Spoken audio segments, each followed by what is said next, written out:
Raúl estuvo acá enseñándonos el Padre Nuestro, ¿verdad?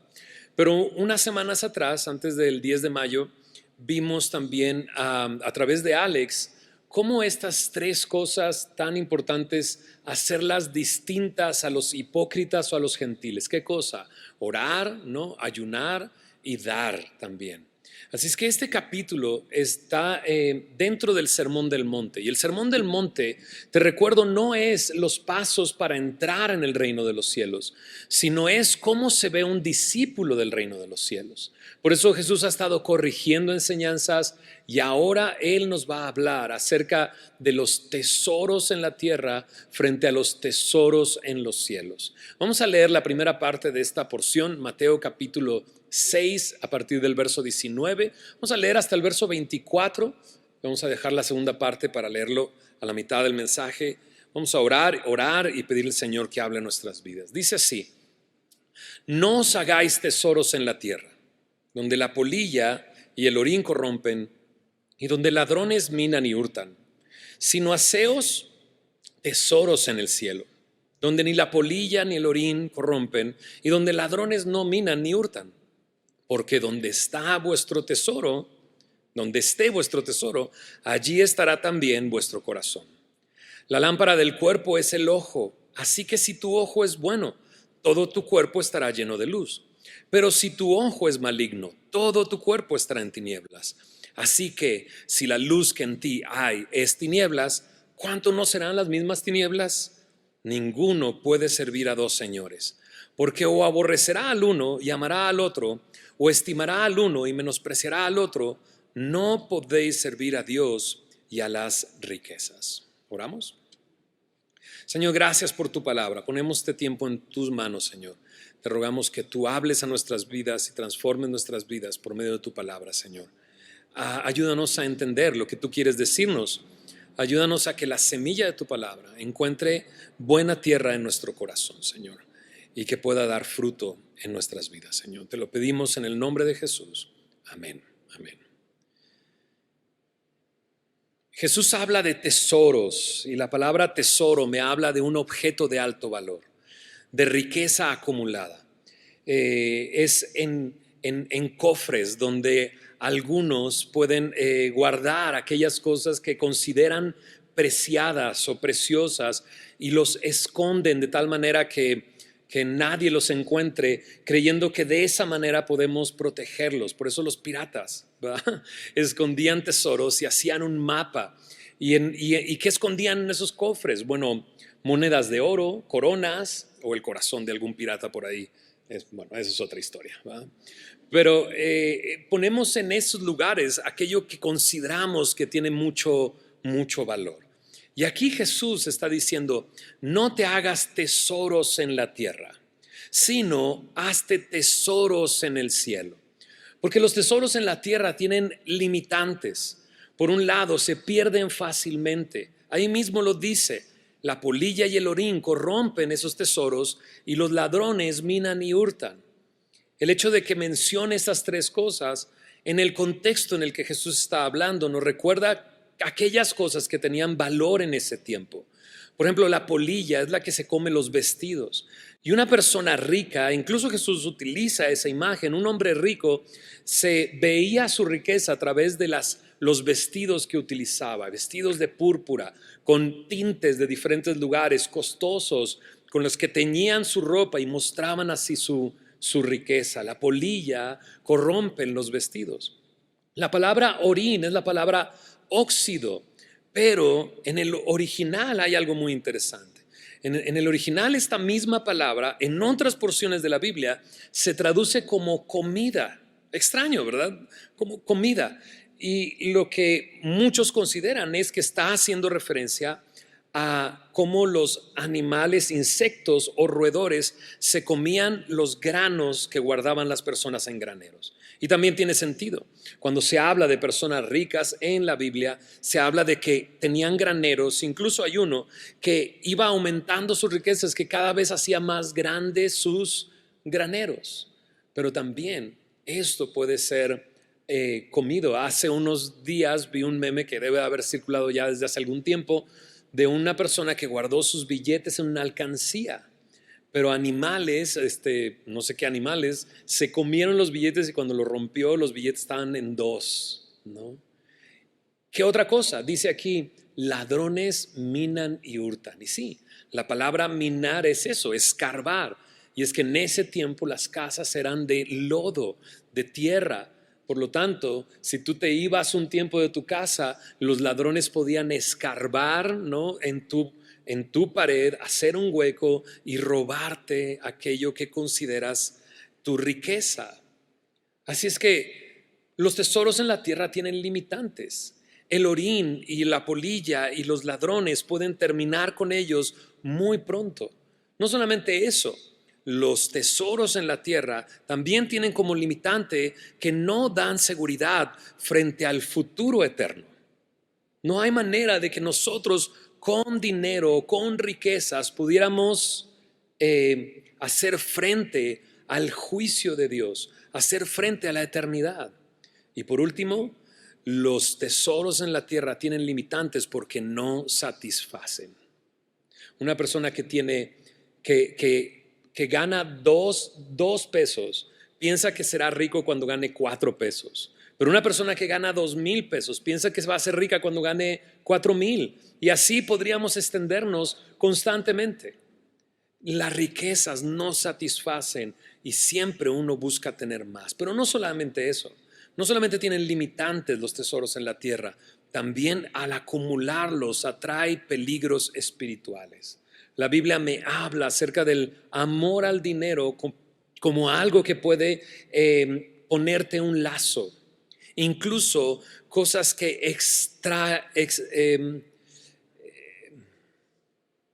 extravían de la fe a aquellos que ponen su amor en el dinero. Se extravían de la fe, dice en 1 Timoteo capítulo 6, versículo 10. De hecho, se considera ahí en 1 Timoteo 6, 9 las riquezas como codicias necias y dañosas.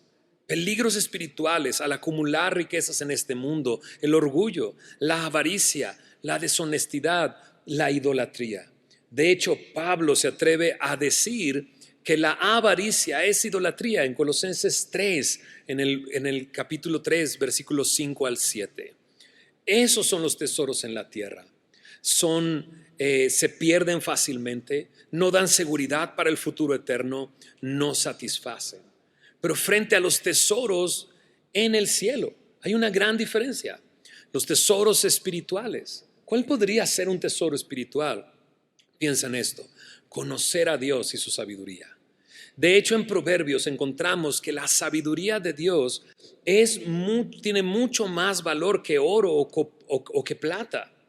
La palabra de Dios es como un tesoro también, porque es más deseable que el oro y que mucho oro afinado, dice en el Salmo 19. El reino de Dios, Jesús lo compara como un tesoro escondido. Estos tesoros tienen valor eterno, tienen valor eterno. Es más, Pablo le dice a Timoteo en 1 Timoteo capítulo 6 que dentro de la iglesia encontrará personas que tienen muchas riquezas. Y le enseña a Timoteo, le dice a Timoteo: enséñales estas cosas, mándales estas cosas. Mira lo que dice en 1 Timoteo 6, versículo 17. Dice: a los ricos de este siglo, manda que no sean altivos, ni pongan la esperanza en las riquezas. Ya de entrada ahí ya hablamos acerca de esto. El peligro espiritual del orgullo por acumular riquezas. Pero también la limitante, porque son inciertas. Ni pongan la esperanza en las riquezas, las cuales son inciertas. Dice ahí: sino que pongan su esperanza ¿en quién? En el Dios vivo, que nos da todas las cosas en abundancia para que las disfrutemos, que hagan bien, que sean ricos en buenas obras, dadivosos, generosos, atesorando. Chicas la palabra, atesorar, atesorando. ¿Qué cosa? Atesorando para sí buen fundamento para el futuro, para el porvenir, que echen mano de la vida eterna. Así es que Jesús comienza esta porción de la enseñanza hablándonos de la gran diferencia que hay en poner nuestro tesoro aquí en la tierra frente a poner nuestro tesoro en el cielo. Y Jesús nos advierte una cosa: porque donde esté vuestro tesoro, donde está aquello que atesoras, allí estará tu corazón. No de una manera solamente sentimental, sino que el corazón en la Biblia me habla del centro de la voluntad, del centro de nuestro ser, del lugar donde se toman decisiones. Si tu tesoro está aquí en la tierra, tu corazón va a seguir ese tesoro. Encontré esta frase: lo que atesoras es un claro indicador del estado de tu corazón. Claro, quiero saber cuál es el estado de mi corazón. Pon atención a qué es lo que le has dado mayor valor, qué es lo que tú atesoras. Ahora Jesús continúa después de decir esto acerca de la lámpara, dice, del cuerpo que es el ojo, y me habla de un ojo bueno, de un ojo maligno. Me habla de cómo si tu ojo es maligno, entonces estarás en tinieblas, ¿no? Y de repente lo leemos y decimos, ya pasó a otro tema. Pero no ha pasado a otro tema, porque el siguiente versículo me habla de cómo no podemos servir a dos señores. No podemos servir a Dios y las riquezas. Entonces, ¿qué significa esto del ojo bueno y el ojo maligno? Sin duda Jesús está utilizando una metáfora para hablar de nuestro enfoque en la vida, de nuestra visión en la vida, de acuerdo a lo que vemos. Si tu enfoque está en las cosas terrenales, el ojo maligno, como lo menciona ahí. La palabra maligno aquí incluso se puede traducir como avaro o tacaño, ¿no? Si atesoras, si tu enfoque está en las cosas terrenales, imagínate, después de analizar cuáles son los tesoros de la tierra, son peligrosos, son inciertos, no tiene sentido poner nuestra visión ahí. Estaríamos en tinieblas. Pero si nuestro enfoque está en las cosas espirituales, entonces estaremos llenos de luz. Tu corazón rendido a tu tesoro, tu corazón siendo guiado por tu visión y por tu enfoque.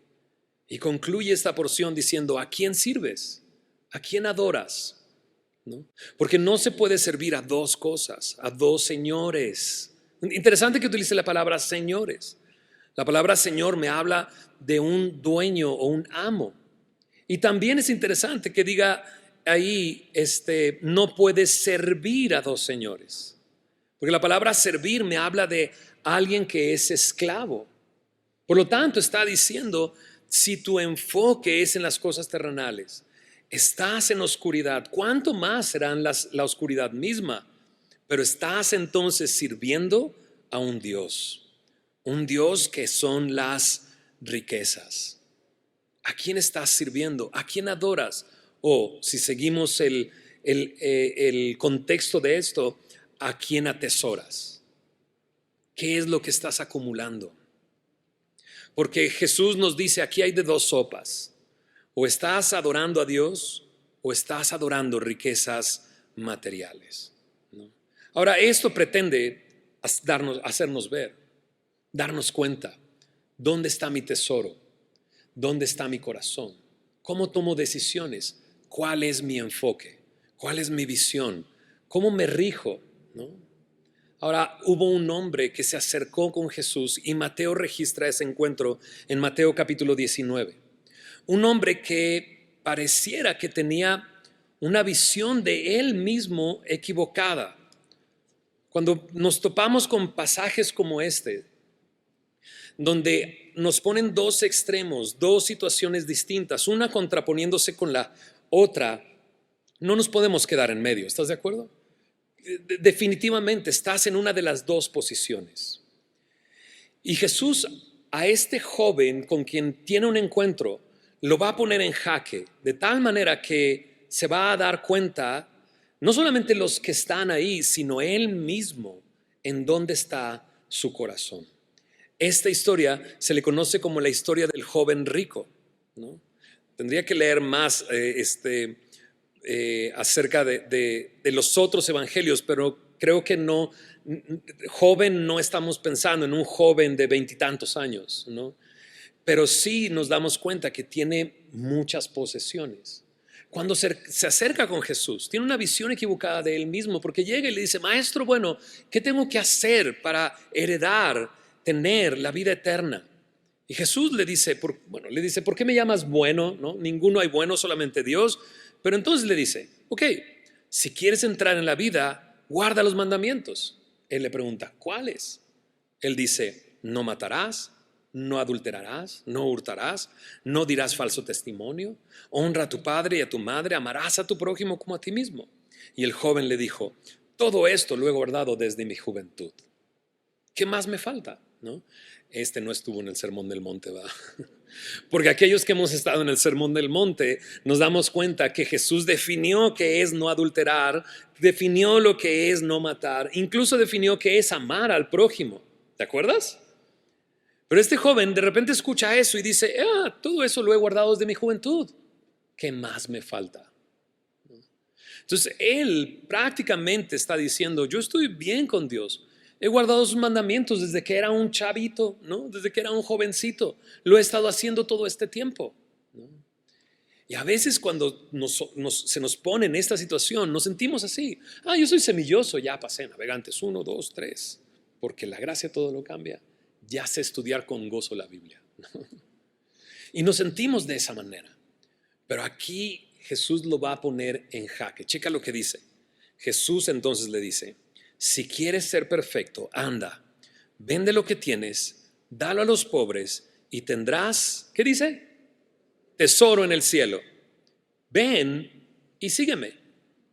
Oyendo el joven estas palabras, se fue triste porque tenía muchas posesiones. De acuerdo a lo que hemos estado estudiando en Mateo capítulo 6, podríamos no tacharlo en la Biblia, pero comparar estas muchas posesiones con decir, este joven tenía un señor al cual servía. ¿Se entiende? Este joven era esclavo de aquel que estaba adorando. ¿A quién? A las riquezas. Entonces lo que está haciendo Jesús es ponerlo en jaque. Y creo que Jesús quiere ponernos en jaque a cada uno de nosotros. Y no contestemos inmediatamente diciendo, no, o sea, eso ya quedó atrás.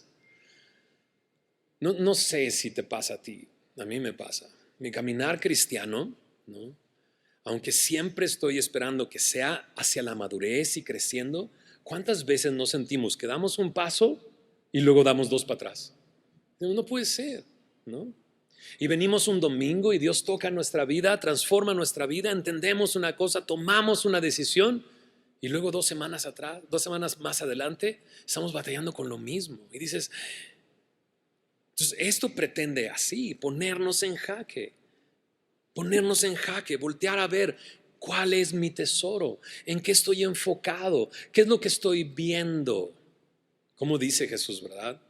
Vende lo que tienes, dalo a los pobres, ¿no? Dice, y sígueme. Ven y sígueme. Me llama mucho la atención que sígueme, ¿no? Follow, ¿no? Es algo que constantemente vemos en la cultura de nuestra época. Las redes sociales están llenas de botones de sígueme. ¿Será que podrá ser un termómetro aquellas cuentas que sigo para entender cuál es mi enfoque acerca de los tesoros, ya sea atesorando aquí o atesorando para allá? ¿Será? ¿En qué inviertes más tiempo?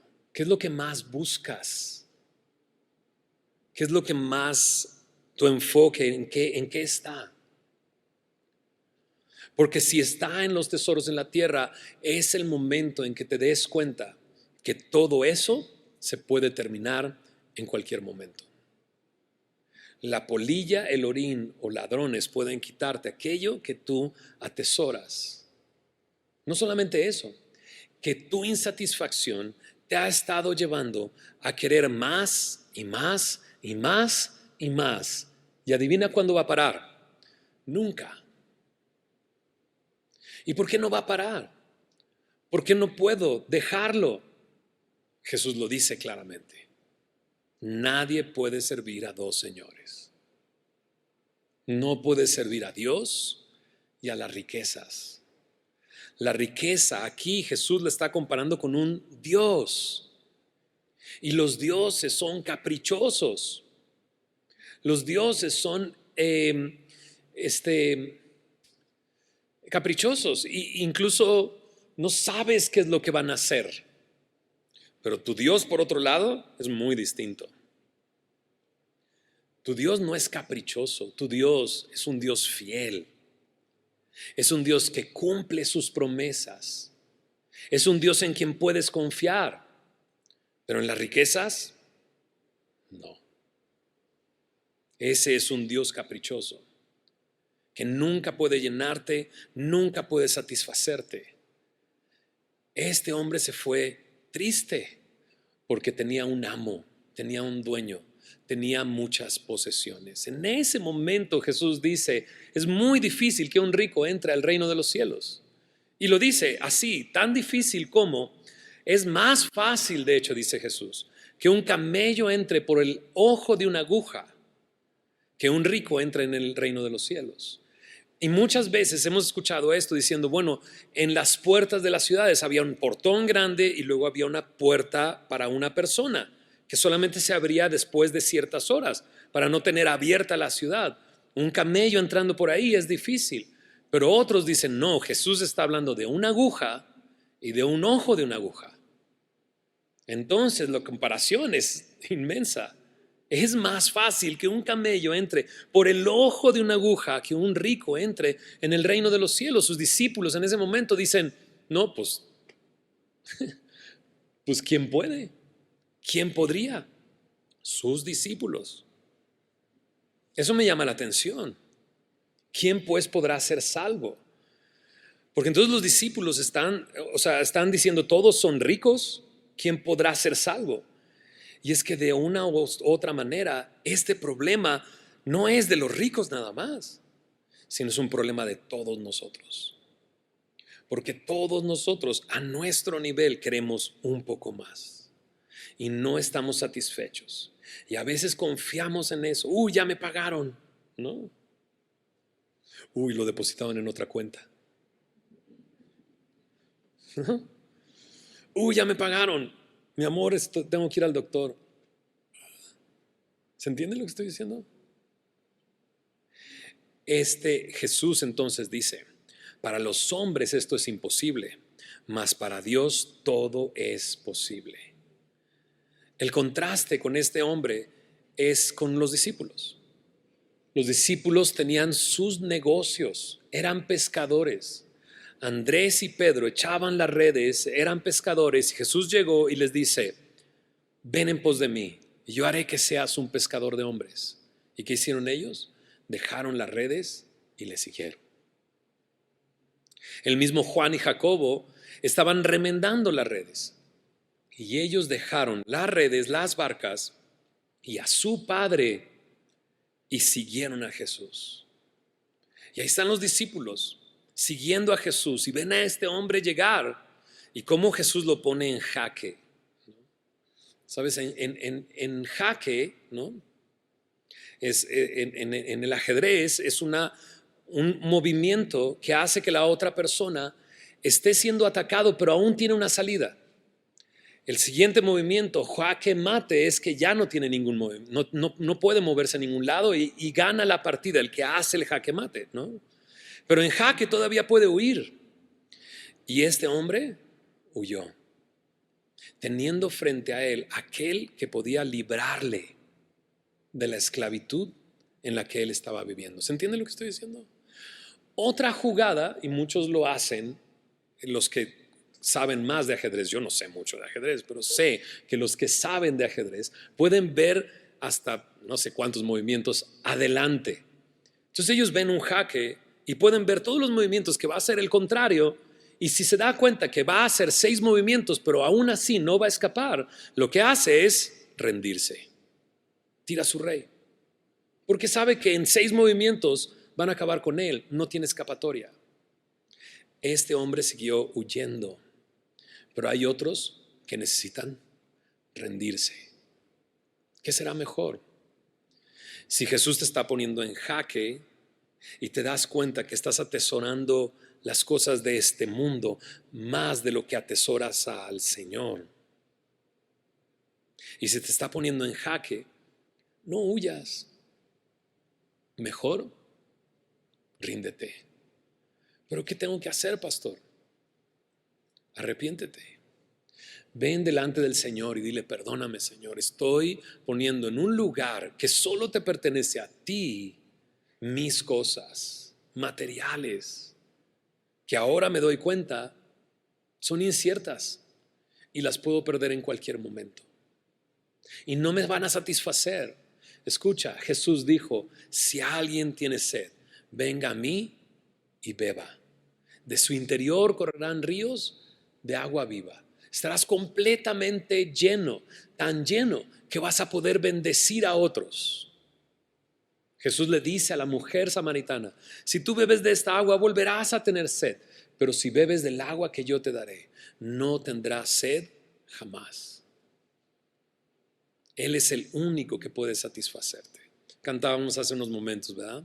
Jesucristo basta, ¿no? Jesucristo basta. Pero a veces cantamos esta canción y decimos: Señor, tú eres todo lo que yo necesito, ¿no?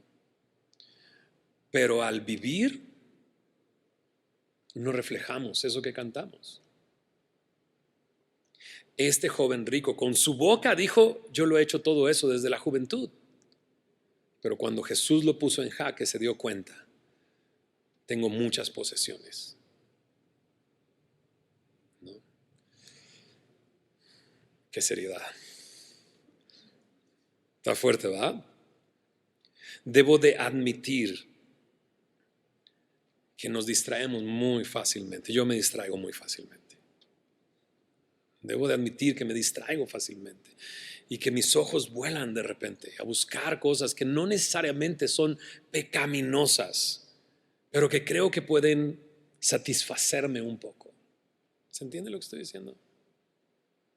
Necesito arrepentirme.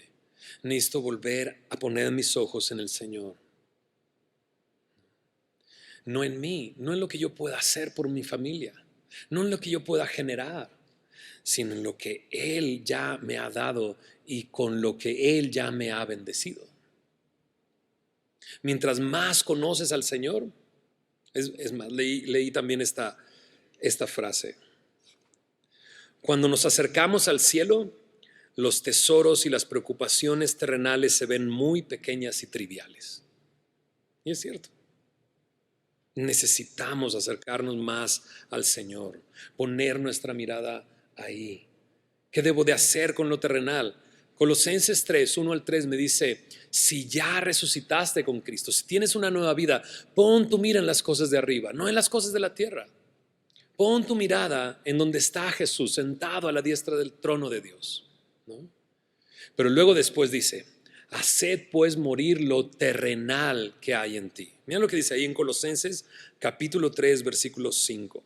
Eso es lo que tengo que hacer. Esa es la decisión que tengo que tomar.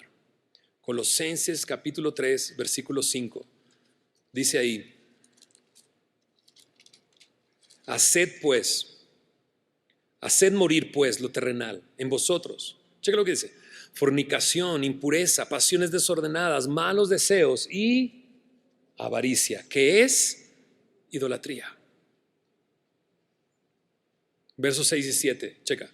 Cosas por las cuales la ira de Dios viene sobre los hijos de desobediencia, en las cuales vosotros también anduvisteis en otro tiempo, cuando vivías en ellas. Aquí Pablo está diciendo: eso es cosa del pasado. Vuelve a dejarlo ahí atrás. Hazlo morir, no lo dejes vivir.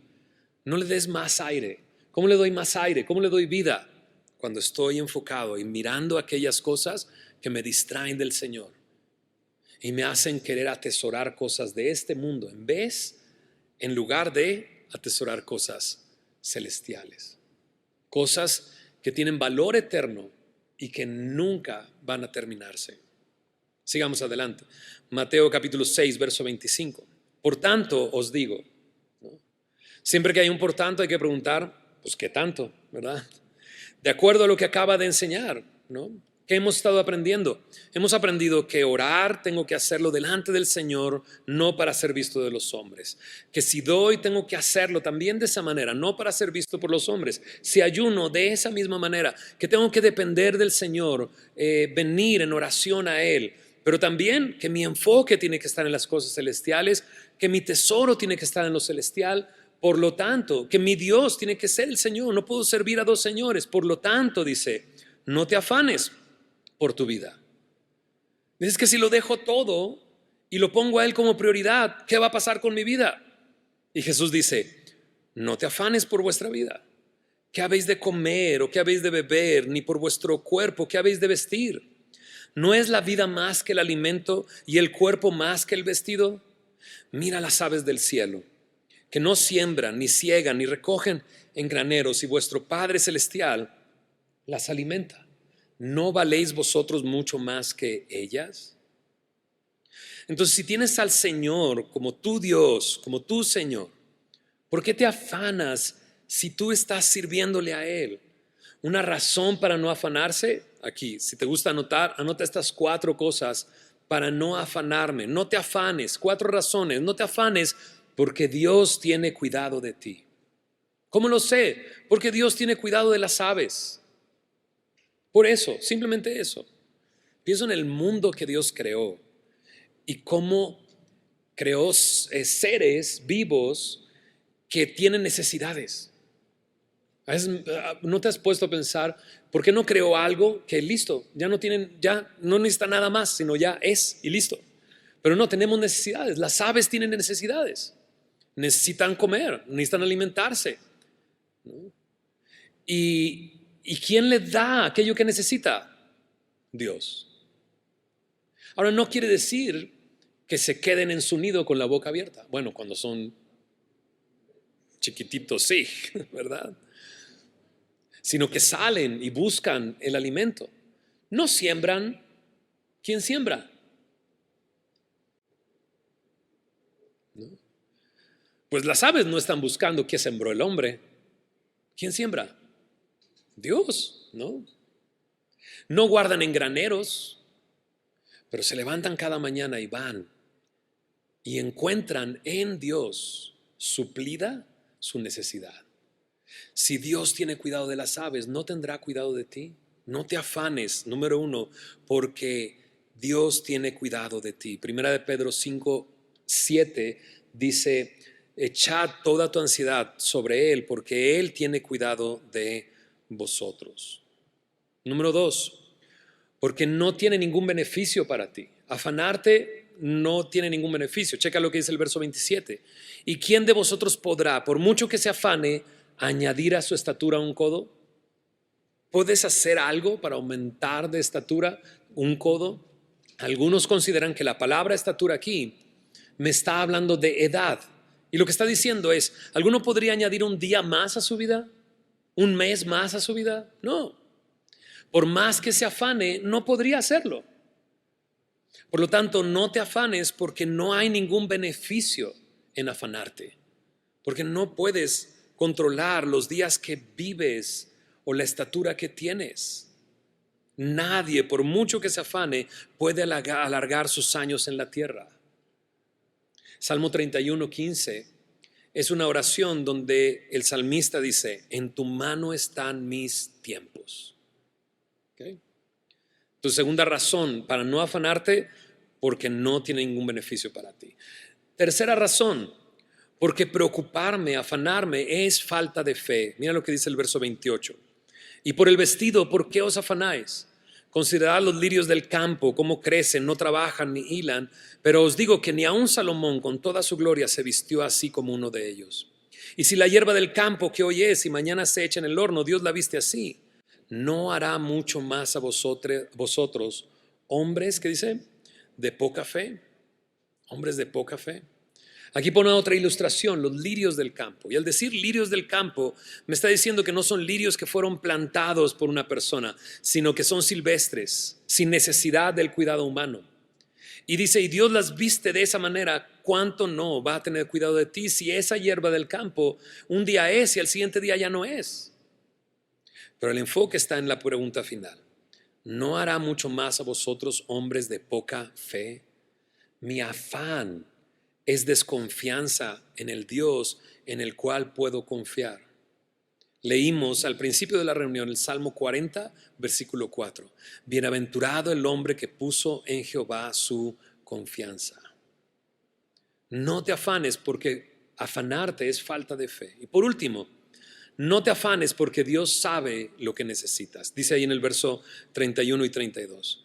No os afanéis pues diciendo qué comeremos o qué beberemos o qué vestiremos, porque los gentiles buscan todas estas cosas, pero vuestro Padre Celestial sabe que tenéis necesidad de todas estas cosas, de aquellas cosas que son básicas, comer, beber, vestir. Dios sabe que tienen necesidad de eso.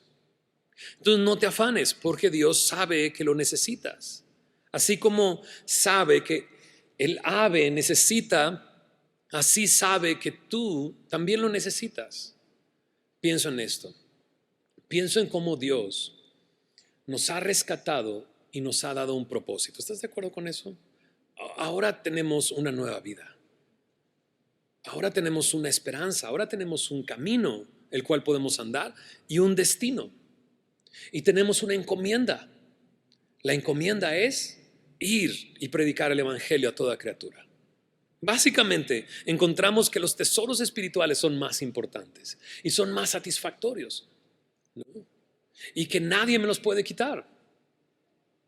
Me encanta pensar como no hay nada que pueda separarme del amor de Cristo, ni hambre, ¿verdad? Ni desnudez. Nada me puede separar del amor de Cristo. Ni siquiera en momentos extremos podría ser separado de su amor. Nada me puede separar del amor de Cristo. Por eso nosotros anunciamos estos mismos tesoros espirituales que están disponibles para toda persona. Entonces tenemos un objetivo, tenemos una encomienda y Jesús sabe que tienen necesidad para poder cumplir esa encomienda. Por lo tanto, Él va a suplir esa necesidad. ¿Qué tengo que hacer yo entonces? Bueno, de acuerdo a todo lo que hemos visto, ¿verdad? Hacer tesoros en los cielos. Poner mi enfoque en el lugar correcto, ¿verdad? Servir al Dios que no es un Dios caprichoso, sino un Dios que suple nuestras necesidades. Y por último, mira lo que dice el verso 33. Mas buscad primeramente el reino de Dios y su justicia. Dice, y todas, ¿cuántas? Todas estas cosas os serán añadidas. Vendrán como una añadidura. Entonces Jesús está diciendo, ven, sígueme. Ven, sígueme. Y cuando veas hacia atrás, verás que las bendiciones te están siguiendo a ti.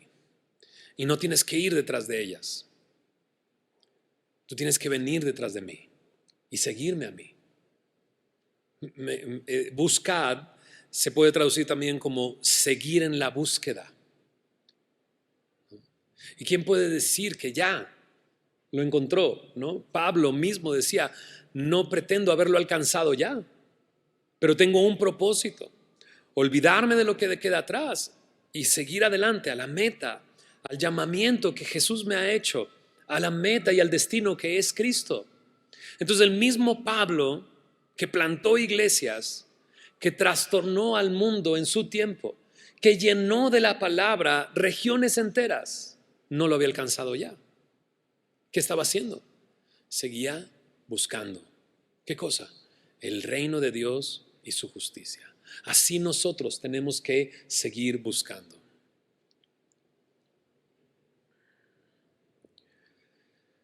Dios nos quiere poner en jaque. ¿Estás de acuerdo? Formas en que puedo darme cuenta de qué es lo que atesoro. Vea tu historial de Google y ve qué estás buscando. Y dices, no, pues nada más estoy buscando medicamentos. ¿Por qué estás afanado? Nada más estoy buscando vacunas, ¿no? O nada más estoy buscando cosas materiales. ¿Qué estás buscando? Ve a tu historial de... No, a lo mejor ya lo dejo así, va. Tu historial de videos de YouTube. ¿Qué estás buscando? O sea, todas estas cosas son cosas incluso de nuestra cultura. ¿A quién estás siguiendo? ¿Y qué estás buscando? Y quizás de esa manera puedas darte cuenta dónde está tu tesoro. Y en el momento en que te des cuenta qué es lo que atesoras, te darás cuenta dónde está tu corazón y a quién estás sirviendo. Al final Jesús dice, busca, sigue en la búsqueda. ¿De qué? De mi reino. Que mi reino sea prioridad. Porque dice, más buscad primeramente el reino de Dios y su justicia. Lo que está diciendo es, busca como prioridad, ¿no? Habrá algún momento que vas a tener que buscar una medicina, ¿estás de acuerdo? Entonces no vaya a ser que digas, no, pues ya, no voy a buscar ninguna medicina, ¿no? No, no, no, no. Pero que sea tu prioridad buscar al Señor, su reino y su justicia. Y comienza a hacerlo. Y te vas a dar cuenta que al mirar hacia atrás, todas estas cosas vienen como una añadidura a tu vida. Las bendiciones nos siguen. Y eso es maravilloso. ¿Estás de acuerdo? ¿No? Entonces no te afanes. Ahora tampoco vayas a tomar la decisión del día de mañana decirle a tu esposa, no, el pastor dijo que no me afane, entonces no voy a ir a trabajar. No, no, ve a trabajar. Pero que tu prioridad sea el Señor. Ve a trabajar, pero tu prioridad que sea el Señor. Quizás te vas a dar cuenta que cuando tu ojo sea bueno, esté saludable, ¿no? Entonces estarás lleno de luz y entonces vas a poder compartir con otros aquello que no has podido compartir porque estás afanado, porque estás tratando de acumular cosas que Dios no te ha pedido que acumules. Y lleno de luz podrás ver en otros esos tesoros en los cielos. ¿Se entiende? ¿Por qué no los mandas para allá? No, no, no me malentiendas, ¿ok? En el Señor, o sea, en Cristo, o sea, ¿se entiende, no? No los mandes para allá, no. O sea, que conozcan del Señor a través de ti. ¿Oramos? Señor, gracias por tu palabra, gracias por este tiempo meditando en estas cosas que son tan reales para nosotros en el día a día, Señor. Luchamos con estas cosas constantemente, Señor. Y Señor, y si acaso nos has puesto en jaque, Señor, ya sabemos quién va a ganar. ¿Para qué nos hacemos? Ya sabemos que tú eres el que gana siempre, que no podríamos luchar contra ti. No queremos encontrarnos luchando contra ti, Señor. Señor, líbranos de huir como este joven dándose cuenta que tenía muchas posesiones. Líbranos de huir dándonos cuenta que estamos sirviendo a alguien que no eres tú. Señor, mejor que podamos rendir nuestra vida, arrepentirnos de nuestro pecado y venir una vez más a ti. Señor, gracias porque tú eres un Dios que es amplio en perdonar, que tiene sus brazos abiertos para rescatarnos y librarnos.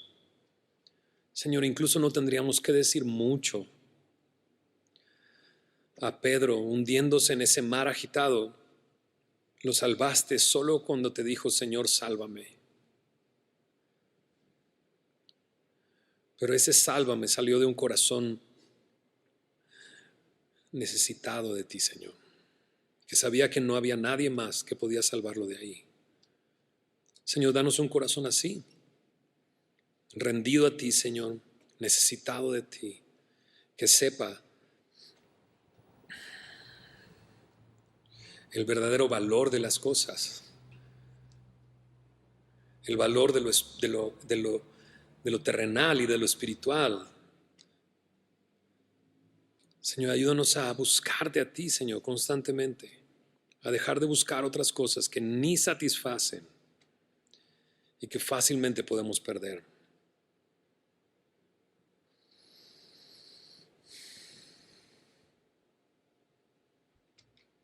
Señor, ayúdanos en esto. Trae libertad a nuestros corazones. Trae vida, Señor. Rescátanos y transforma nuestras vidas, Señor. Gracias por tu palabra, Señor. En el nombre de Jesús. Amén.